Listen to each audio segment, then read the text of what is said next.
What is happening, everyone? Welcome back to the Lion's Den Academy.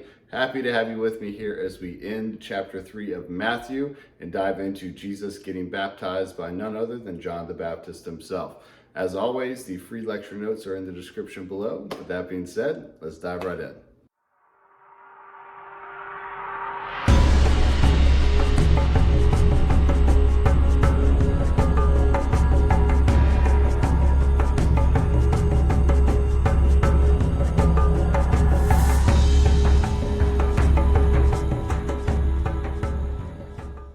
All right, so as we dive into this video here, really what we're going to be studying is verses 13 through 17 of chapter 3, which will end this chapter. And like I said, it really focuses on Jesus' baptism himself. So as we go to the scripture here, it says, "Then Jesus came from Galilee to the Jordan to John to be baptized by him. John would have prevented him, saying, 'I need to be baptized by you, and do you come to me?' But Jesus answered, 'Let it be so now, for thus it is fitting for us to fulfill all righteousness.' Then he consented. And when Jesus was baptized, immediately he went up from the water, and behold, the heavens were opened to him. And he saw the Spirit of God descending like a dove and coming to rest on him. And behold, a voice of heaven said, 'This is my beloved Son, with whom I am well pleased.'" So let's break that down as we always do. So Jesus came from Galilee to John at the Jordan to be baptized. So this is actually the first time that we end up seeing Jesus, aside from a small story that we're going to see in Luke, since his birth. And he is likely around age 30 at this point. As we're going to come to see in regards to all aspects of life, Jesus leads by example. And this includes getting baptized as well. So no one was compelling Jesus to do this, right? His mother wasn't hounding him about how he should go and visit his unique cousin out in the wilderness and shooing him out the door with a well-packed lunch because all that his cousin would eat would be locust and honey. And yes, they are cousins. We'll come to that to see that in Luke here, but there's actually no concrete evidence that they even spoke to each other before this point.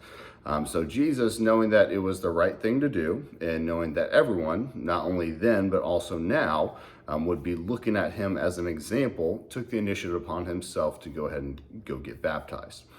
And John says to him, "I need to be baptized by you, and you're coming to me."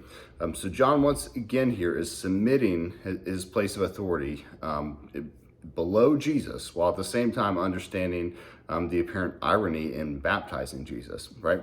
Like I mentioned in the previous video, after the resurrection of Jesus, baptism took on the additional meaning of, symbolizing yourself and confirming your belief in Jesus's death, burial, and resurrection, in addition to all the repentance of the baptism in John's age here.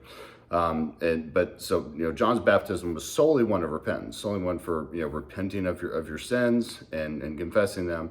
But when you consider the fact that Jesus had never sinned himself and had nothing to repent for, to John that must have been like someone in modern days asking you to take out freshly clean clothes, right out of the laundry, and put them right back in the wash. There's no point to do it other than obviously the example that Jesus was trying to set. Now, interestingly enough, the other Gospels tell us this story of Jesus getting baptized by John, but none of them, other than Matthew here, mention John trying to tell Jesus, like, "Hey, I need to baptize you. I need you to baptize me, not the other way around." Only Matthew raises this issue by including this piece of the story that the other Gospels don't, that John himself was hesitant to baptize Jesus. John was aware that Jesus wasn't just another person coming to repent and confess his sins, and he's protesting, "I need to be baptized to you, but you're coming to me here." But Jesus is answering him and saying, "Permit it to be so now, for thus it is fitting for us to fulfill all righteousness." And then he allowed him. So here Jesus tells John why he wants to be baptized. And that's essentially because he's saying it's the right thing to do. But he also says this to fulfill all righteousness. And so let's dive into that for a moment. For one, like I said, Jesus was here, he was leading by example, and at the same time, he was identifying with those that he came to save. During the time of John's ministry, there was a fairly large movement towards God at that time, and John's baptism was a very big part of this movement. So Jesus wanted to both identify with this movement and say that it's exactly what people should be doing. And secondly, Jesus was also baptized to mark the official start of his ministry.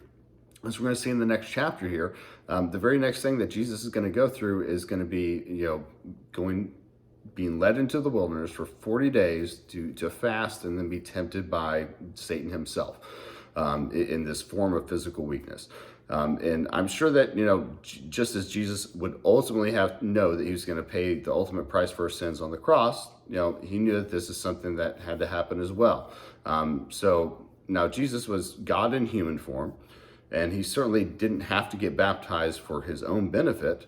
But like I said, he was setting an example for us to follow. He could have faced those temptations all on his own during the weakest physical condition possible. But he's showing us here that if we submit ourselves to God, accept Jesus in our hearts, and repent from our old ways, that no matter what we face, that we have God and the Holy Spirit within us, and they can fight our battles for us. So next we come to see what is a divine witness to Jesus' status as the Son of God. So when it says, when Jesus was baptized, immediately he went up from the water, and behold, the heavens were opened to him, and he saw the Spirit of God descending like a dove and coming to rest on him, and the voice said, "This is my beloved Son, with whom I am well pleased." So the heavens were opened, right? So this opening signifies in visual form the opening of our way to God. Jesus as a son, he's always in fellowship with the Father, but this opening brings reality to that fellowship. It was important for God to publicly show us that Jesus' baptism was not just like any other baptism. In the sense that it wasn't necessarily a display of repentance, since he had nothing to repent from. Instead, it was a way of Jesus to identify himself with sinners, and since he would be the Lamb of God and bring all the sins of everyone to the cross, he's in a sense making repentance for all that sin through this symbolic act of him getting baptized himself, even though it wasn't sin that was his own. So then the Spirit of God descended upon him like a dove and came to rest on him. And this here is a rather dramatic experience where the Holy Spirit could actually be seen, which is somewhat similar to Acts 2:1-4, where the Holy Spirit descends upon the disciples. Now, I know some of you might be asking, well, didn't Jesus have the Holy Spirit before this point? I mean, he was Jesus, the Son of God, right? And according to the Bible, of course, each person of the Trinity, which is of course God, Jesus, and the Holy Spirit, is fully God, which of course means that Jesus himself is God, and John 1:1 even affirms this.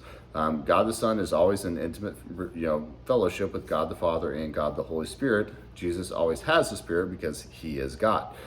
So any additional work that the Holy Spirit is referencing here is to Jesus' human nature, not his divine nature.